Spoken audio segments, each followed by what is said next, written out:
Bava Basra Daf Hey Amud Aleph, Introduction to Bava Basra, Ravina, Ronyיא, and Revah. So just a brief linkage from Bava Metzia to Bava Basra. I spoke about it at the Siyum that we had in Los Angeles, which is uploaded on YouTube, on the app, and on the podcast. We're using an idea that developed by the Ramat Shmuel, I told you about as being a rov in a place called Lisa, which is Lejno now.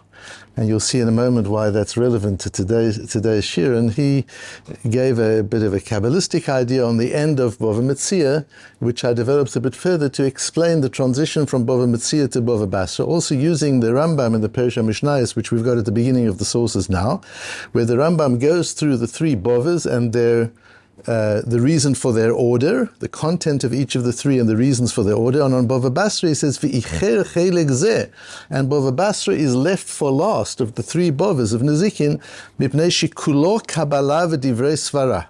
Because unlike Bava Kama and Bava Metzia, which had a heavy component of Ben Adam Lamokum, issues between man and God, and the source of it was from Psukim in the Torah, and you remember we always very often started with a Posuk. Bava Basra is about contracts and agreements and the custom and business custom in the particular place that is concerned. We're dealing here with neighbors and partners, and it's not based on Psukim, it's based on logic. There's no source for most of Bava Basra, doesn't have a source in the Chumash. The Gemara leaves that for last after Bava Kama and Bava Metzia is done. And that idea that Bava Basra is unique in the sense that, and different from Bava Kama and Bava Metzia in the sense that it's all about contracts and relationships, it's not so much about psukim, about isurim. In Bava Metzia we had questions of ribis, we had questions of ona'ah, we had questions of gezel. In Bava Kama we had all the nezikin, we've had the shomrim in Bava Metzia. These are all psukim that we've got. In Bava Basra it isn't so. We'll use that idea to give context to a beautiful nesivus. Now, and the nesivus was also a rov in Lisa, just after the time of the Ramat Shmuel. That's why I said it was relevant to this particular shir as well. And he was in this amazing period of time, the second half of the 18th century, which was the time of the Tzos HaChoshen and the Nesivos who were going to learn, and the Chassam Sofer and Rabbi Kiva Eiger and the Noida B'Yehuda and the Vilna Gaon. It was just an unbelievable time in the world of Torah. And the Nesivos who wrote his work on the Choshen Mishpat was the Rov of Lisa. And important that he was the Rov, because there's some people whose work we have who were Rosh Yeshivas, who sat and learnt and wrote and taught. Some were Dayonim, some were Rabbonim. And there's a difference in the style. A Rov whose job it is to apply the Torah to real life situations has a different lens when he looks at explaining a Gemara or a piece of Shulchan Aruch. The lens is different. You see this in the Tzos HaChoshen and the Nesivos, who argue a lot with one another and respected each other enormously. But the Tzos HaChoshen is a pure lamdim, and his lomdus is classical and beyond brilliant, and is foundational to any modern way of understanding how to learn Gemara. The Nesivos was a Rov. And you see the humanity, and you see the application, and you see the understanding of the world and the understanding of business in the Nesivos in a beautiful way. And we'll see it over here as we go into this piece of Nesivos. I learned this piece of Nesivos some years ago when I was learning Choshen Mishpat, and I was so moved by it that I wrote in my Gemara, when you get to Daf Hey, don't forget to look at the Nesivos on Siman Yud Zayin.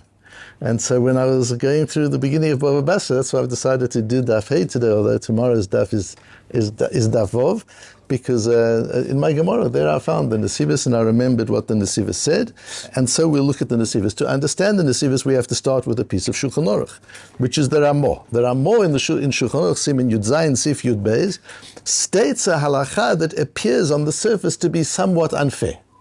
What is the din? Bal din shetavach havero ba'ad davar muat. Reuven takes Shimon to Beis Din and claims $1,000.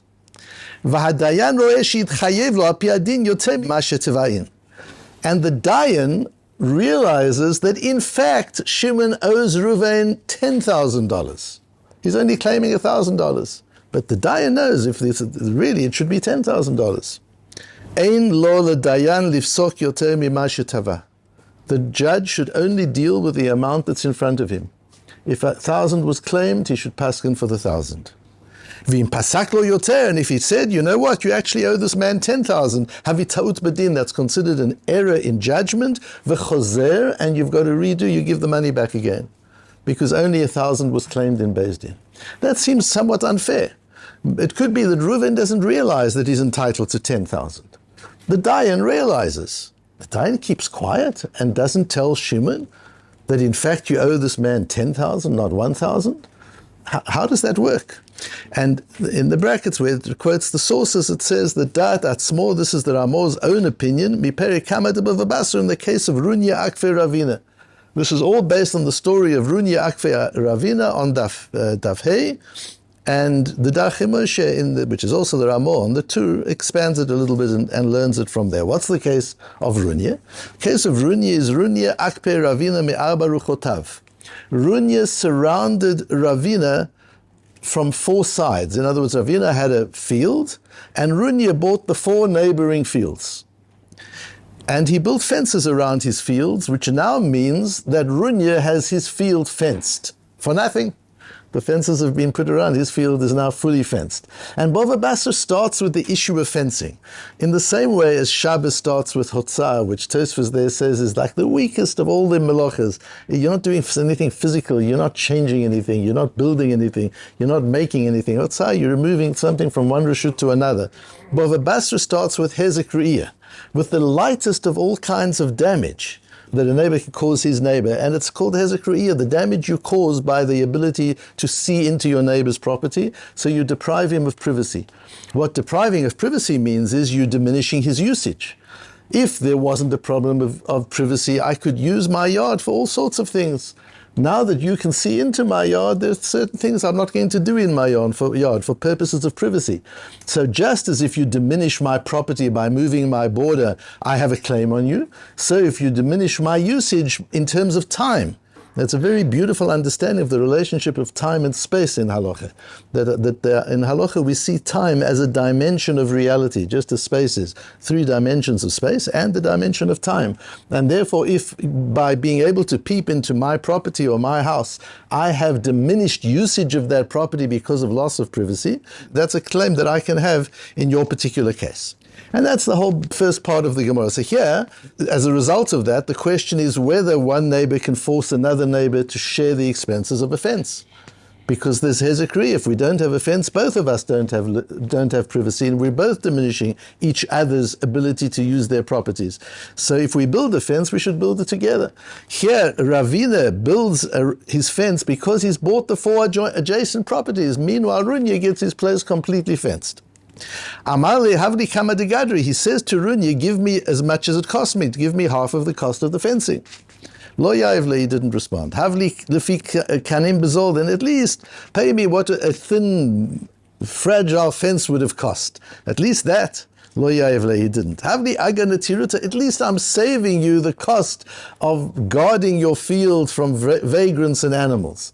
You would have to have somebody who's watching out the field and chasing the animals away. At least pay me that. Lo Yaivle, he didn't do that. Yomer Chada v'kegada dikli, Omar le'la'ari, said zil shkol minei kibura da'ahimni. Once he was busy, Ronyeh was busy harvesting dates, and Ravina said to his aris, go and take one of those bundles of dates because he owes me money. Ozali to Yerama Beikala, he went to take them, and Ronyeh yelled, Omale Galit Datchat Demenech Nichalach, Lo Yela Izaba Alma Milo Beit Netirusa. You've shown that you want your garden protected. My aris came and took from you, and you got all excited. Even if it was just a goat that was coming into your yard, you would need to protect him. Omale Izaba Alma Lovely Chula Bayit. Omale Veloy Gavra Boyes Demichli, etc. Atale Kame de Rova, they come before Rova. Omale so Rova was one of the Rabbeim of Ravina. Ravina was very young when Rova died. So this is quite interesting. Ravina, you see in the Gemara, there's discussion. You see in the Rishonim, did Ravina know the halacha in full or didn't he? That's because Ravina was very, very young at the stage. It's interesting, at that time, Ravina might not have known Bava Basra, as we see, but he was already doing business. He was already earning a living.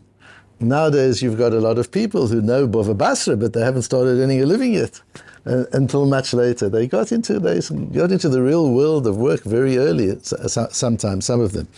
So Rava says to him, Zil paise b'mayid da'efayas v'ilo de'inalach dina keravhuna ali b'd Rabbi Yossi. Go and give him the minimum he asked you for, because he's willing to accept that. Quickly go and give that to him, because if you don't, I'll have to paskin, like Rabbi Yossi according to Rav Huna, that you have to pay 50% of the full amount. So it's in your interest to go and give him what he's asking. And the Tosfos says that's not just to scare him off, that's because he felt the halacha, as Rashi says the halacha is like Rabbi Yossi, that the neighbor Ronyeh should pay 50% of the fencing. And although Ravina has said, I'm willing to accept much less than that, the halacha still remains, theoretically he should have. From there are more proved, you see. He didn't tell Ronyeh that you've got to pay the full amount. He said to Ronyeh, pay the smaller amount, even though Rava knew very well, as he himself says, that technically Ronyeh is responsible for the full amount, for the larger amount. That's where he learns it from. The Sma and the Shach and the Tumim and the Tzesachoshen all question this Ramah. How can you learn it from the Gemara? And I just brought the Nesivos HaMishpat because the Nesivos says, Ayin Sma v'Shach shetamu al zeh. They're amazed. Da'ikara raya shel adarki Moshe mahad BAVA Basra Daf Hey. The proof comes from this case of Ronyeh. Da'oma levi ilo da'inelach. He said, if I don't, you'll have to pay like Rav Huna. Imkein hecha mar le da'inina ha'asu lifsok yoter mima shetava'o. How can he say, I will make you pay the full amount? He didn't claim the full amount. Ravina is not claiming the full amount. According to the Darkei Moshe or the Ramah in the Shulchan Aruch, how can Ravina say to Ronyeh, I will force you to pay the full amount if you don't pay the small amount? You're not allowed to do that according to the Shulchan Aruch, as we've got it over here. And the Shach explains that we assume there's Mechila, and the Tumim explains, and the Nesivos asks from Bava Metzia, this is very relevant. How is this different from Bava Metzia Daf Samach Gimel, where we don't assume that there's been forgiveness, that I've forgotten this and I've said it's okay, I don't need the full amount, I'll only accept the small amount. At the end of it, the Nesivos comes Lekach Nira Lefi Aniyut Dati. The Nesivos is Mechadesh something wonderful, beautiful innovation. The dafka b'makom shelefi hadin havi gezel tachat yado imenu machziro v'adai dechayev lachzir. The Nesivos introduces the idea that whether or not the dayan has to tell the nitba, the defendant, that in fact you owe much more than he's claiming, depends on whether, if he doesn't pay the full amount, is he transgressing lo sigzo, don't steal. You're holding something that doesn't belong to you. Clearly, says the Nesivos, if by not telling him you owe the 10,000 and allowing him just to pay the 1,000 which Reuven is claiming, if in that circumstance the 9,000 would be considered gezel, theft in his hands, the dayan has to say, you need to remove this, you need to pay him, you've got theft in your hand, it doesn't belong to you. But in a case where there isn't a matter of theft, the dayan doesn't have to raise it. If it's just between the two of them, there's no ben adam lamakom, there's no question of gezel, the dayan does not have to inform him. And that's the difference between Bava Metzia and here. Because here the Nesivos continues to explain, Ravina has a choice. Ravina could demand 50% payment for the fence, but then the fence belongs 50% to Ronyeh. If he doesn't demand the 50%, that's his option. Now Ronyeh doesn't pay the 50%, but he doesn't own it either. So there's no gezel. He just missed an opportunity to own 50% of the fence. But there's no gezel. Do you follow the difference?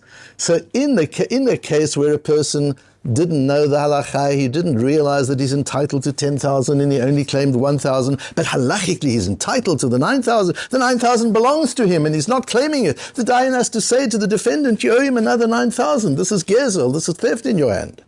But in our case, this is a transaction. This is Bava Basra, not Bava Metzia. If you take what I taught in the siyum of Bava Metzia, you understand the brilliance of the Nesivos' difference between Bava Metzia and Bava Basra. In Bava Metzia, there's a case where it would be gezer, because there we're dealing with ben odom lamachoms.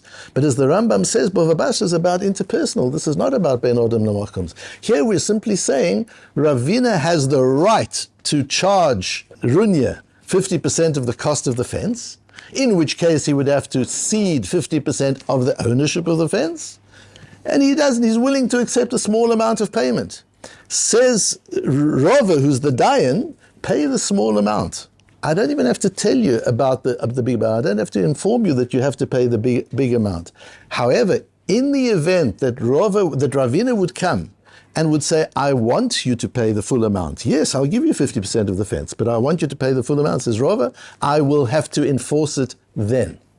Right now, I don't have to enforce it, because it's not being claimed and there's no gezer. But if he does claim it, I will have to enforce it.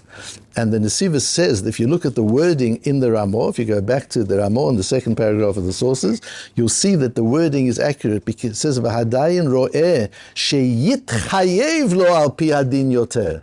If the judge sees, he says, it doesn't say shechayav lo al pi hadin yoter, that he is responsible for more than is being claimed. If the judge sees that if the claimant alters his claim, the defendant will be responsible for more than he's claiming, then he doesn't have to tell him, because at this point he's not. There's no gezel.